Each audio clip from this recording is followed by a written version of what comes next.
But my question really is about Washington. I mean, between whether it's Obama or Clinton, McCain on the other side, my experience in the last 25 years in politics has been that Washington is nothing but bad for California.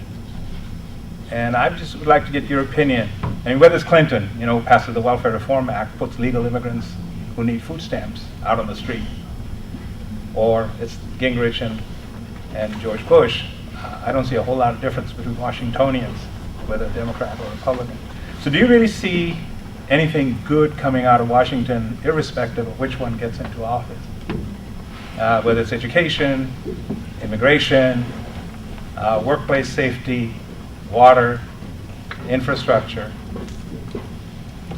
I've got some bias, but I think it'll be huge. John McCain, look, I have a lot of respect for McCain, for his life, for what he did, for what he went through, but he is a profoundly conservative person. Notwithstanding the fact that he was a government employee for a long period of time, if I may say. And let me just give you one example.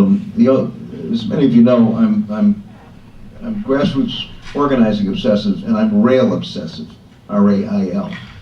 As any of my students know, they have to put up with me. I was on the Amtrak board when McCain was the chairman of the Senate Commerce Committee. I mean, he was impossible.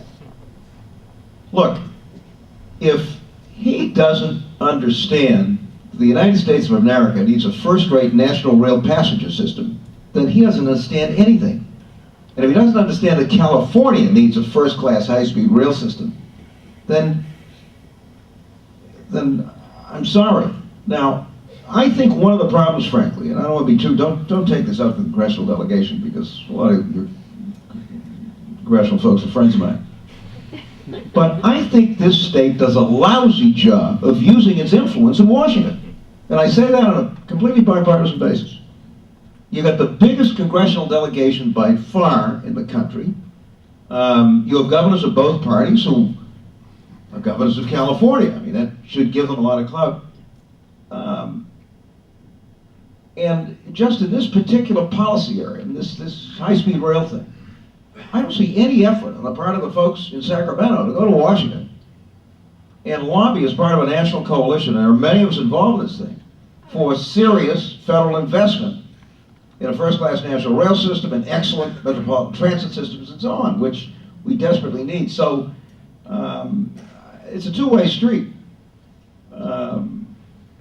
Yes, I think it'll make a huge difference to California and lots of other places who the next president of the United States is going to be. But California itself has got to get serious about using its muscle in Washington. And I don't see that very much. Maybe I'm being unfair, and I'd be interested in the reaction of the panel, but I don't see an awful lot of that going on these days. On the Iraqi issue, that will probably be one of the most dominant differences between the Republican and Democratic nominees, and I think it's going to be very healthy for this country to have that debate and let the American people determine which way they want to go. Do they want to go the caucus's way, or do they want to go the way of John McCain? That would be a very important opinion we all have and determine who we're going to vote for the next president of the United States. I think the Republicans are going to take a bath on the congressional races come November. I think the immigration issue, the anti-Latino rhetoric is not what you say, it's how you say it.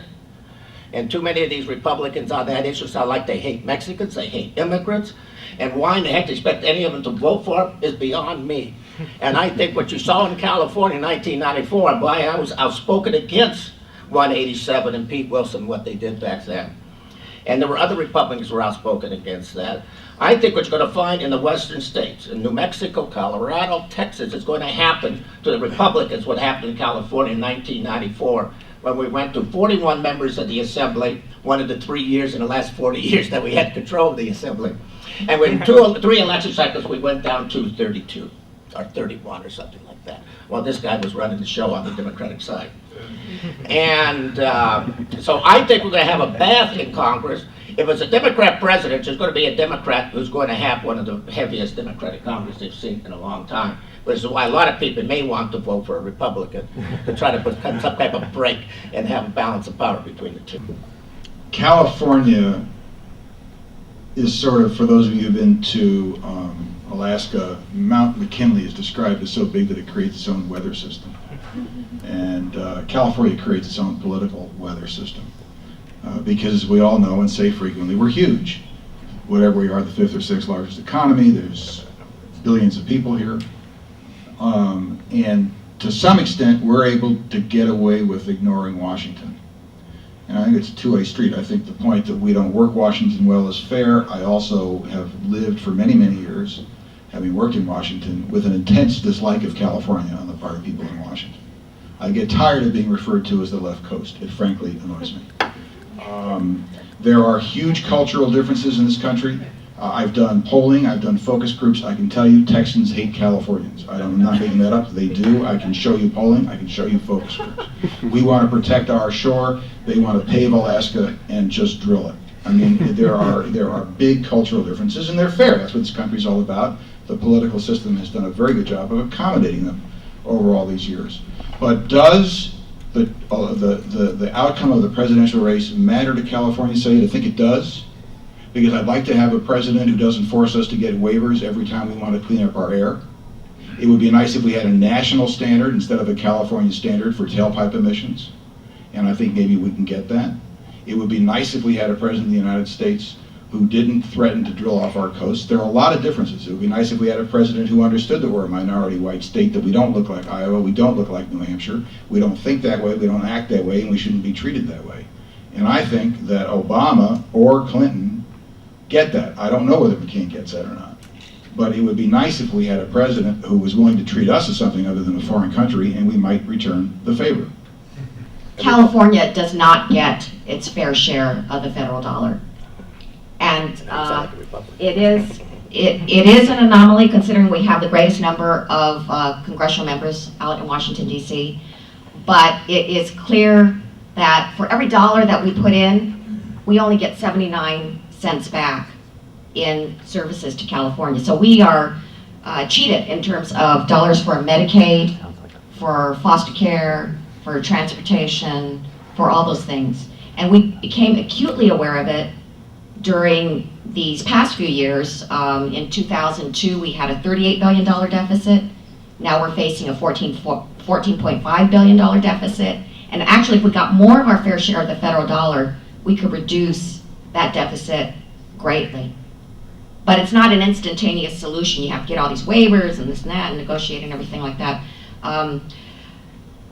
Our theory had always been, during the time I was in the legislature, that it was because we had a Republican Congress and a Republican president. Now we have control of Congress, but still, you know, we still don't have full power to change that. I think it's great that the primary has changed now. You know, now that it's early, California has a say-so in national politics. And actually, Alan Hoffenblum is absolutely correct. It all started with Fabian Nunez and his desire to get around term limits. It's astounding to think what that caused. But I think there's a side benefit. And the side benefit is that we do have a great deal of influence now on who is selected as president. And our state leaders are intimately involved with these campaigns now. So I think that things could really change. Charlie's going to get the last word. Okay. The natural question is, what is Fabian Nunez going to do now? Run for city council? I think one more thing is that, and you mentioned the exclude foreign policy, right? You know, how much foreign policy discussion we have during this campaign? I mean, it's incredible. And I think for Asian Americans, the relationship between the US government and the governments in Asia had a direct impact in everyday life. I think if the relationship is bad, we are treated like foreigners. If the relation is good, we are the go-between and promote understanding and all that stuff. So, you know, that really has a very, that's why many Asian Americans really vote for president based on the foreign policy, and they perceive foreign policy of the different candidates.